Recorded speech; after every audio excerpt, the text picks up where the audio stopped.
Alright, hi guys. Um, Large Force, Christian here. Well, today I bought new springs for my shock absorber. As you can see here, this shock absorber is, well, pretty weak. Too weak actually. It's the guy at the specialty RC shop said, well, it's just a toy spring or a very cheap spring. And well, I bought some new springs, the one progressive and one non-progressive. Well, first I'll show you what the problem is with this spring. The liquid inside this damper at the moment is the heaviest of the two. Not the 800 viscosity, but the 1200 viscosity. And I'll push it in with some gentle force and see what happens. It slowly returns back to its previous state, and actually when you look closely it doesn't fully extend. I'll pull on the end here and see what happens.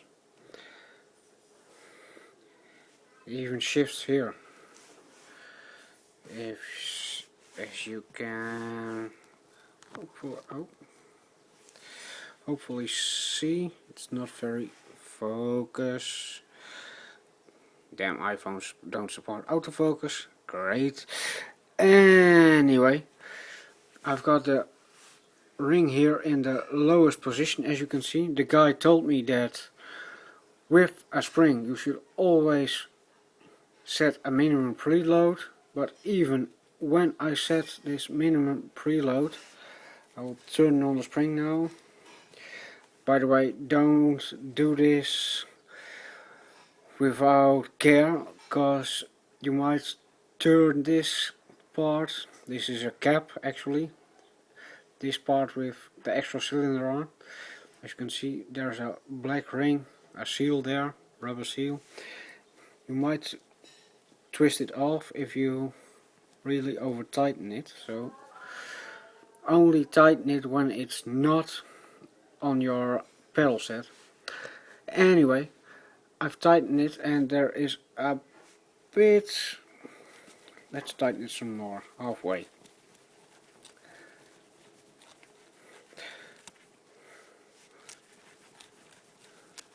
Alright, there's clearly some preload, as you can see. So now I'll push it again. It's a bit heavier this time, but still the return is slow,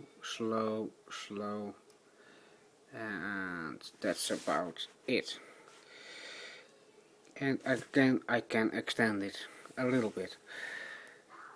So what I did was I've bought me a pair of new springs. Wait, first I'll undo this and then I'll show you the new springs. Alright, oops. As you can see, I have to hold it up, but this is a very weak spring.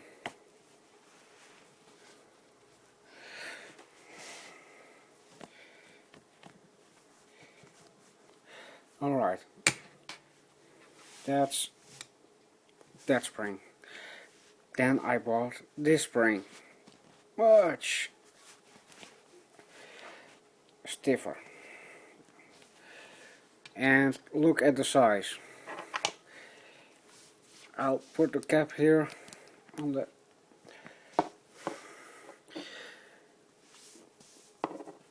as you let me turn this back there.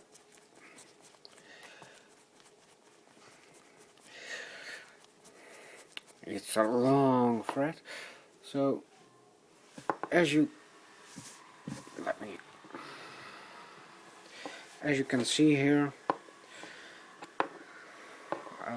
put it that spring.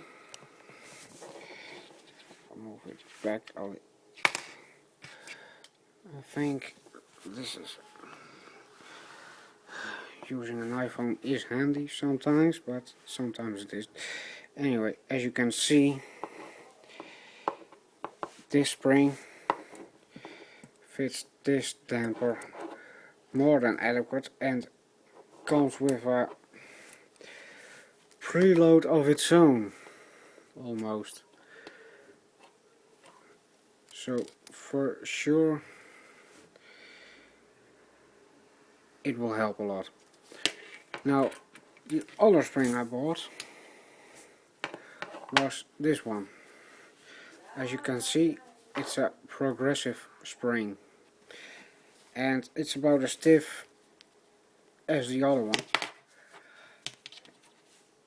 and maybe a bit stiffer, and again about the same size here, as you can see.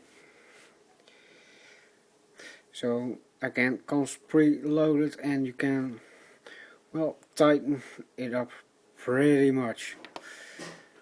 And there are even more stiffer springs out there for RC cars, so take your pick. There were some weaker springs too, non-progressive, progressive, different types, but this is what I got.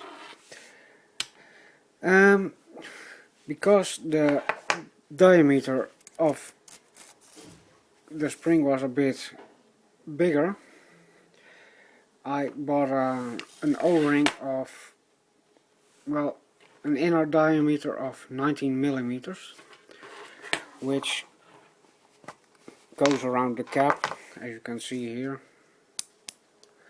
It's a bit wide. Actually the cap is 18 millimeters, but this works too. So what I'm going to do is, it doesn't form a problem with the knob on the bottom, so I'll put this. This is going to be a bit tricky in front of the camera, I think, so bear with me here.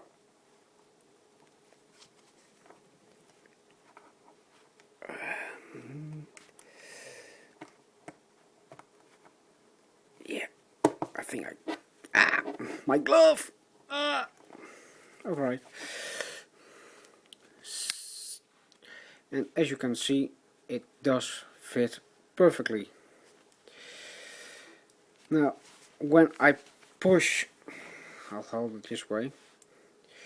When I push it this way, you can see this is very tough and it goes back instantly. So I think this will be a very nice spring. I've bought two to compare, and I didn't buy any new oils, as it is pretty nice and dampened with a 1200. The guy at the RC shop well, had the same opinion. So anyway, that's it for now, and well, I hope you will find this informative or not. We'll see, but this is the I'll grab a, I don't know how big this is.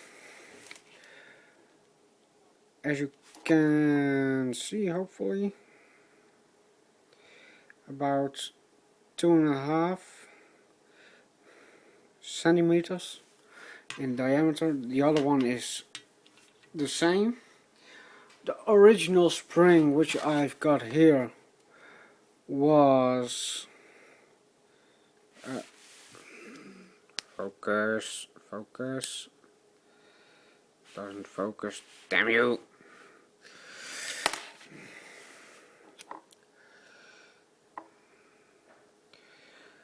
About 2 centimeters, I would say. So yeah, it's definitely, or 20 millimeters, and the other is 25.